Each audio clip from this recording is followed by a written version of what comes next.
I guess we'll start there. We'll start talking about Grimple and Logical Nonsense. They had that split record come out.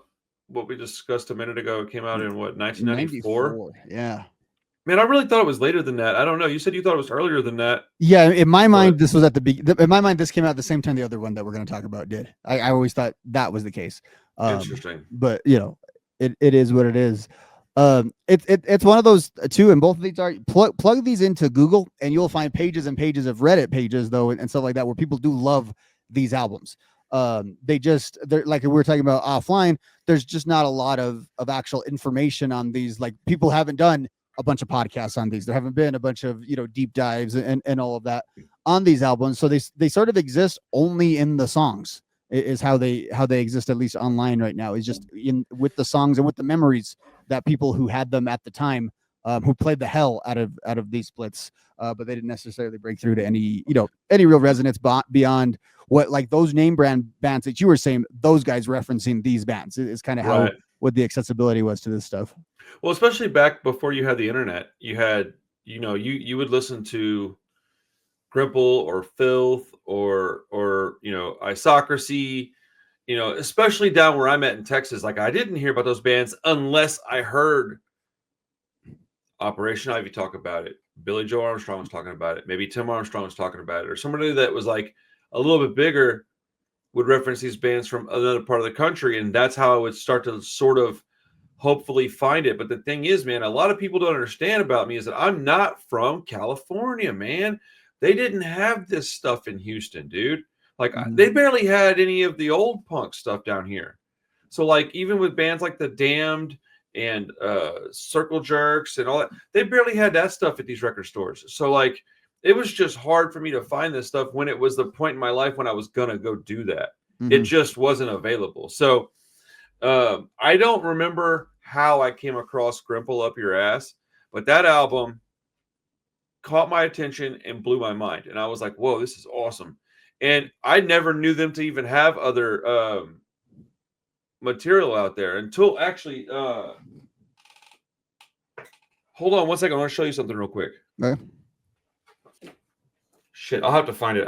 I feel like a dummy right now, but anyways, I have okay. So basically I knew about this record like before we talked about Grimple the last time, but I didn't know much about the record. I knew it existed. I think I'd heard it once or twice maybe.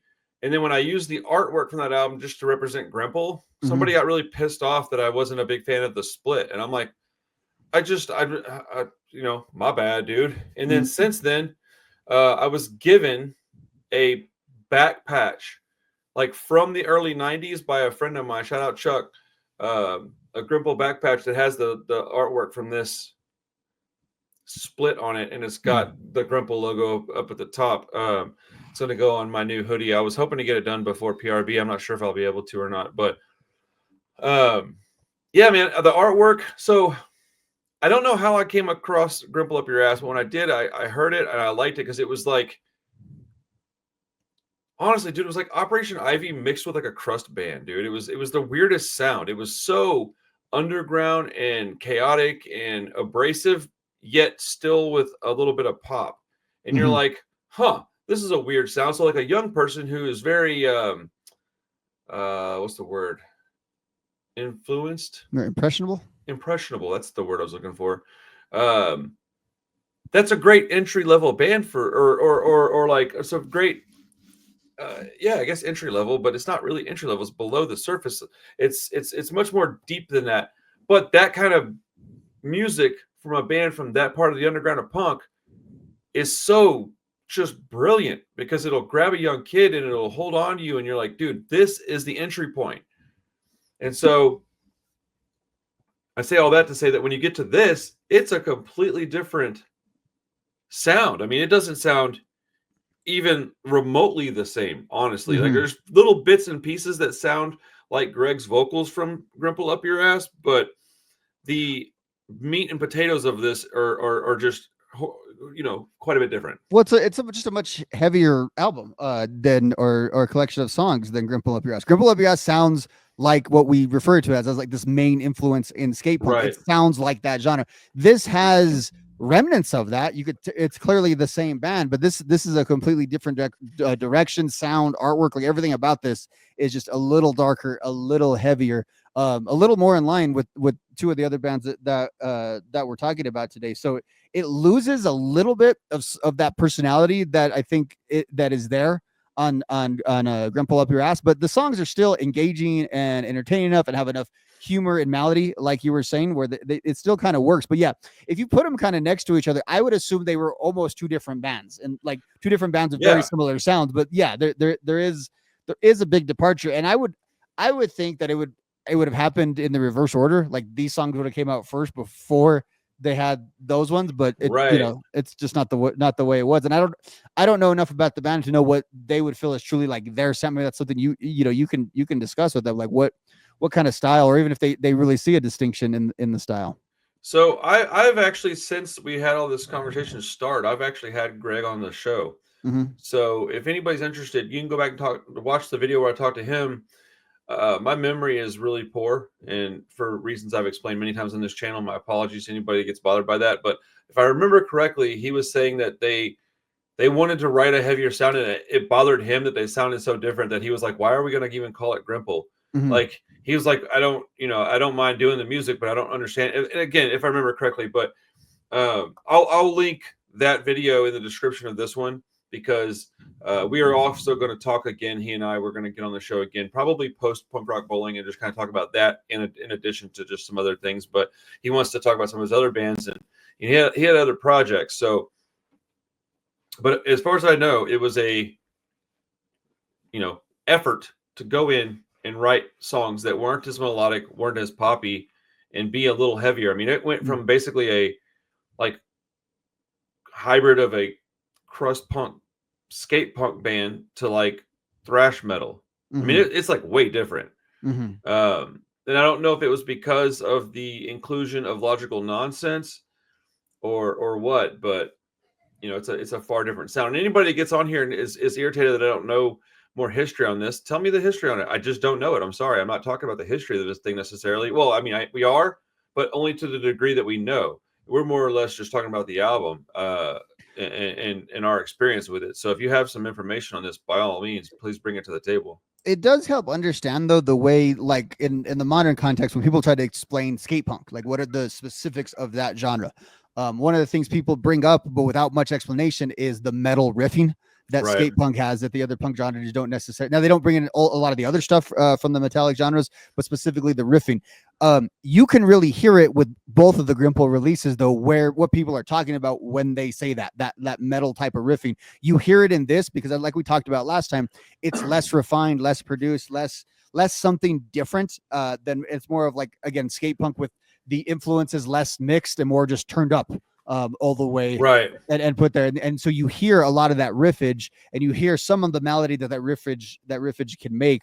And so that's why I still think this band, even though like some of the stuff we talk about would have came out after this one, you still can kind of just find the influences or find where the more polished skate punk, what it looks like when it's stripped down, so to speak, what it can look like at a more in an unrefined manner. I think Grimple is kind of the best at that. At this collection of songs, I think vocally, lyrically, aren't quite as engaging as the other album, because they're just a little more straightforward.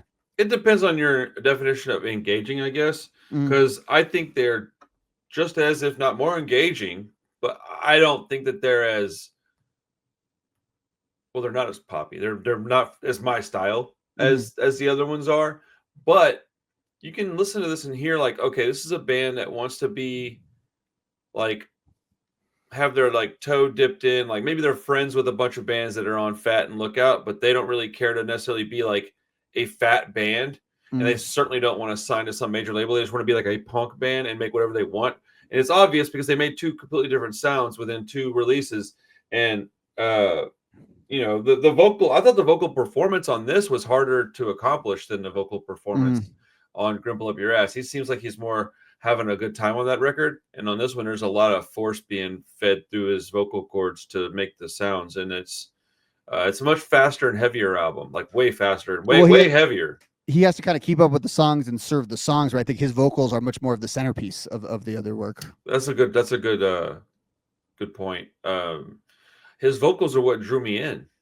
The guitar tone's pretty great on the first record because it's got this like tinny, like trash can tone, if that makes any sense. It's like this real kind of hollow metal, like sounds like what guitars sound like in the bedroom. It sounds like when people mess around on guitars. That's kind of what a lot of this early punk, to be honest, why it's part of what it's endearing about it is I think we've all made these sounds with power chords, you know, right? That sort of, there's something about it that, and with everything we're talking about today, that feels like I could do that. Like I can't, but it feels like I could. Right. It's like inspiring enough to feel like you can.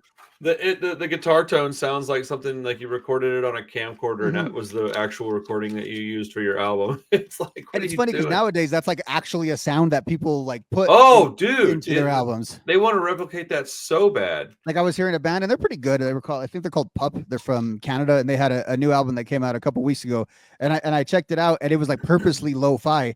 And it's like it's weird when a punk band has to work to be lo-fi, but it's like that just used to come very natural to all the whole punk bands. But somebody was bugging me about that album on the stream yesterday. They were like, play the new Pup. And I was like, I don't know what that is, and I don't care right now. I had like 30 things I had to do still. I was like, no, dude, we got a itinerary. It was one of those things that it got a little bit of mainstream attention, and it had the word punk on it. So like, okay, I have to check it. Like I felt like obligation to see what it was. Have you heard Teen Mortgage yet? No. You should listen to that, man. I'm working on like an in-depth review on it. It was that good. Pardon me. And you know, we're talking a lot about Grimple. I don't want to ignore Logical Nonsense. I literally have 1% the experience with that band that I do Grimple. So but that's another reason why I wanted to listen to this record, because I wanted to get through. I'll be honest, man. I tell you what, let's pivot over to Logical Nonsense for a minute. They're like according to the internet anyways, it calls them a hardcore band. I think that actually fits, man. They're from Santa Fe, New Mexico. They started in the late 80s, went through the early 90s. When I was listening to this, now people might say I'm wrong. It's okay. I only listened to it a few times. I've listened to it twice in the last couple of weeks. I was getting a lot of early integrity in this stuff. Like I was hearing a lot of Cleveland hardcore mixed with some other sounds, but I was getting a lot of stuff that I thought, oh, this could have been. I didn't like it at first. It took me a few minutes to get into it, but once I got into it, I was like, okay, I like the guy's vocals, and then I was like, okay, I like the guitar tone. And I was like, all right, I need to like pivot my brain from wanting to hear punk to wanting to hear hardcore, and then I'll understand. So that's why I had to listen to it a second time, because I was like, the first time I genuinely was like, ugh, and but I wasn't in the mood for it. And once I got in the mood for it, and I was like looking forward to listening to it again, I was like, okay. And so there are songs on this from them that I really enjoy. But I don't have much experience with them, and I certainly have almost no knowledge on the band. Do you know anything about Logical Nonsense? I feel really dumb because now that I'm looking at them and Grimple are from around here. And right. I didn't know either one of them were necessarily. I should dive into the Santa Fe hardcore, which I know there's the scene over here. It's one of those things where there's some old scenesters and some stuff that goes way back, and there's a little bit of lore, but it's relatively small. You know what I mean? So it doesn't always reach that outsider. I would like to do a little more on them. Like I said, my knowledge from them is the other band that's on the Grimple split is basically how I've always experienced them. And what you're saying is exactly right. You have to be in the full hardcore East Coast kind of, you're really doing that thing to get into it. And for me, I'm not from California either, but I very much ground myself with this West Coast kind of way of always looking at punk. Right. And I think even when I look at the hardcore that I tend to like, it tends to have that California tinge to it, which always has a little bit of, I don't know if it's poppiness necessarily, but there's just something about the way the coast produce rock that's a little bit different, and you could always kind of feel it. And again, this happened in Santa Fe, so this did not come out of the East Coast, but it has much more of that feel than like the Grimple stuff has. The Grimple stuff you could think that came out of California, where this definitely sounds like East Coast hardcore with no chill in it, and there's nothing wrong with that, but you just kind of have to be in the mood for it when you're ready to listen to it. And I keep bringing the Grimple into it, but the Grimple part of it though really sets you up, I think, if you listen to it all the way through, to be ready for it, because by the time you get to the Grimple, you're okay with this stuff. And I find hardcore like that in general, like out of context. To me, hardcore kind of sounds the same until you actually start listening to it. Because out of context, right. I kind of become like the old person who says that about heavy metal. That's just screaming and noise. Like I know that's not true, but whenever you're just listening to it on a surface level, like you're saying, it does sort of come across that way until you really dive into it to get the full experience of it. I feel stupid asking this, but which band comes first on the album? Is it Logical Nonsense? I'm pretty sure it's Grimple. Oh, it is Grimple, isn't it? Yeah. Okay. No, you're right. It does make sense. Once you get through the Grimple stuff, you're a little more primed and ready for this. I listened to it, I think, on Spotify, and I went to Grimple's page, so I just was like, I wasn't sure if that was the correct layout. I was shocked that everything we're listening today was on streaming, because I did not prepare for that when I thought we were going to talk about this. I thought it was going to be YouTube rips and everything else, and both things. Oh no, I knew they were both on there, and I was that's one of the reasons why I knew it'd be okay to bring them into our idea of what, or excuse me, our itineraries, because I knew that they were easily accessed at this point in our life. But I'm seeing something here that actually makes me maybe not rethink my description, but definitely add more to it. If you take Grimple and you mix it with like Cleveland hardcore, Integrity, and Ringworm, and then you just dash a little bit of Neurosis on there, you get Logical Nonsense. And I just found out that they had at least one more EP and I believe an LP, so I'm going to go listen to that as well. Santa Fe, New Mexico. That's a crazy place to be from and sound like this, in my opinion. Santa Fe is a very artistic town. So Santa Fe is a Southwest version of San Francisco, for context. So if art comes out of it's weird that Angry Art comes out of San Francisco as well. But if it's basically it's a miniature version, it's a small town version of San Francisco. They're very much connected cities. So there's a ton of art that comes out of there. Then like there is like I'm getting now on Instagram, for whatever reason, it thinks that I live in Santa Fe, so I'm getting all the concert announcements that are coming through, which you when you're young, you think the only place that has punk is in the city that you're in, and you don't realize that because it's happening at clubs and stuff, not necessarily mass advertised, but I'm seeing a lot of it come through there. So that doesn't a band of this tone. And again, bands I do see from Santa Fe they go all over the place, but a band of this tone is a little odd, but something weird and artistic coming out of that city doesn't necessarily surprise me. I'm glad I gave it a second shot, because I really didn't care much for it at first. I've learned something over the past 2 years doing this channel, man. And I can't believe I had to say this, dude. I never really thought like this. I used to think I heard something once, I didn't care for it, I might give it a second chance, but if I don't like it at that point, I'll never go back to it. Dude, you have to go back to things 3, 4, 5 times sometimes before you just click. And sometimes it may not click for you. But if you don't give it a proper go, it won't click for you. And I feel like even the sight of Grimple on this split, I wasn't necessarily interested in liking until I made myself go listen to it. And then I was like, no, I just really like this band. I like Greg's vocals. I like what he talks about. And okay, if I like this guy's stuff, then obviously I want to give this other band a shot, because they were cool enough to go and do a split together. So what does that tell me? They were probably friendly. Well, you don't really stick around with people that you're not similar to. Let's see what this guy's talking about. Oh, his vocals are pretty good too. I actually started with the vocals on this guy. I was like, okay, that's what I like at first. I liked his vocals. And I was like, okay, let me start going backwards. Usually I'm like guitar tone immediately. If it doesn't, grab me, I take off. But man, as I get a little older, dude, like it is what it is, man. As I get older, I seem to gravitate towards much more tame music. And isn't that funny? It's annoying, because I so desperately want to still really love chaotic, noisy music. Like I'm doing another podcast later tonight, and we're talking about that band Tragedy, which I love Tragedy, so I'm not really tripping. But the other band that we picked, I let Nitty pick it, because I was like, what do you want to listen to? And he was like, Skid System. And I was like, cool, I knew them. And I was like, man, I used to like them. And then I listened to it. It's so like noisy, like there's white noise in there. It's like this wall of like, shh. It gives me a headache. It makes me grind my teeth. That didn't used to happen. And so I guess I'm just making a long way around saying I'm just glad that I stopped, made myself give this an opportunity to be a record that I enjoy, because I own a copy of it because I'm a Grimple fan. And I think it's stupid to own records that you'll never listen to. So, you know, I think your general point there too about giving stuff a second chance and stuff is probably something that a lot of people don't do nowadays. That like, back in the day, you'd get a CD and you'd have to be stuck with it because you paid it, or you heard the song on the radio. Unless you change the station, you got to listen to the whole song.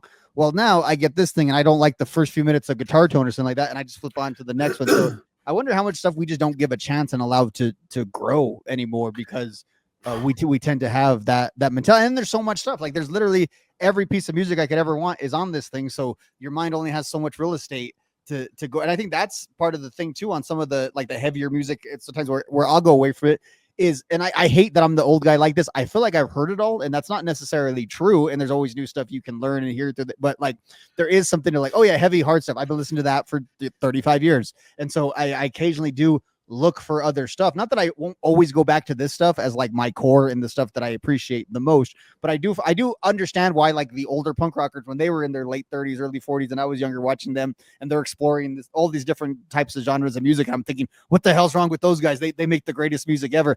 I kind of get it now. I do. Right.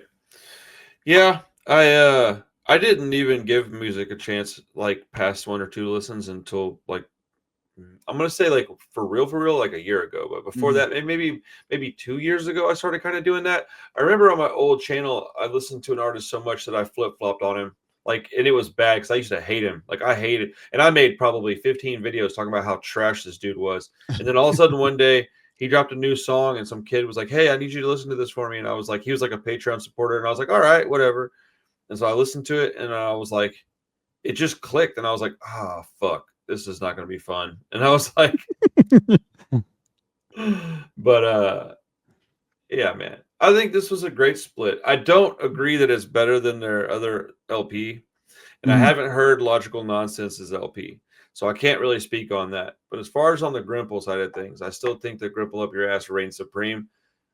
But I also like a little bit of pop sensibility in my punk rock, and some people don't like that. So there's going to be a certain amount of people in the comments that are like, "Nope, this is the superior one." And my message to you would be, yeah, sure. If that's what you like, that's what you like, man. It's all good, dude. Thank God it's punk rock, and these are like 20 songs between both albums, like 20 songs in the history of punk rock, and you can get through them in about a 30-minute sitting and listen to both of them, and you don't necessarily have to make a choice. Big facts. People are so strange about that, though. You're a poser because you don't like the faster, heavier one. I'm like, okay. That's what makes me a poser? Fuck, dude. I thought it was all the corporate shilling I do for I would have like 10 other things that make you a poser on top of that. Hey, that's all it is, then good. But yeah, man, I think I would give this probably like a 7 out of 10. I don't think it's like super, super crazy good, but it's definitely not bad. The production's good. The length of time that it takes to get through it is, I think, appropriate. I think that they both match really well, and it's not some kind of split where you go, this shouldn't even be a split. But I have something that I will talk about in just a minute that I think you're going to agree with. Okay. But yeah, so how do you feel about this album? So I would give it around that 7 range as well. Like you said, I don't think it's crazy good because I don't think there's any like super classics on here either. And maybe those fan bases would disagree with there might be some, but so that I would knock it down just a little bit. It's very, very listenable though. And I say that for this stuff that's not recorded in very, very super high quality, but it's very listenable. It's not poorly recorded, if that makes sense. I actually would disagree with you there a little bit. I think it's actually recorded quite well. Like I like the production on it. I think the production is one of the high points. I would like to know from the audience, what is the song or songs that you think are the better on the split? Because I like to go get people's opinion and then go pinpoint and focus on something and then really critique the song versus the album. And then I can really listen to that one song a few times or those few songs, over and over. But yeah, what are the songs that you guys are really interested in on this album? What are the ones that really have the, I guess, replayability, the staying power? But I will throw out there, I loved PC by Grimple. That one really got me. I also like No Return, which is the final song, which is a little bit slower. Which is another thing I'm just noticing on all these reviews. I tend to like the slow end of album tracks that a lot of these bands come out. And then when it comes to Logical Nonsense, I liked Pig Blood Blues. I thought that one was the one that really got my attention, but it was hard for me The one with the Wendy O'Matic on there is kind of cool, but that one is a little more of a performance than a That's full the one. song. That's the only one that I didn't really like. Mhm. I preferred all the other ones. I liked Raised and Before the Act from Logical Nonsense. And then on the Grimple side of things, the first 3 songs I thought were really, really great. Honestly, everything. Crucify is probably my favorite one, actually. Mhm. Crucify was awesome. That song's great. Yeah, I do want to hear from the audience. What do you guys think? What is y'all's favorite songs on here? Give me like y'all's top 2 or 3. Overall, I think 7 out of 10 is a pretty great score if you ask me. Some Mhm. people may disagree. That's fine. Yeah. And on that, I say we move on to the next split because once we talk about this album a little bit, I do have an idea towards the end of the video that I want to talk about. Just throw it to you and see what you think. All right. Yeah, man. Heck yeah. Dude, I can't. We got through 30 minutes of that. I'm actually a little surprised. Yeah, I'm shocked. I thought it was gonna be like 10 minutes. Yeah, I looked up at the clock and it said about that amount of time, and I went, And then we just had a little bit more to add and a little bit more. I mean, we repeated ourselves a little bit, but not much, man. For for bands that don't have a documented history like we want, it's tough, man. I rely on the audience a lot of times. I think Mhm. people hear me talk and they think that I think I know everything, and I don't. This is a community to me. It is a platform for us to all get on here and talk, as long as you're not being, shitty.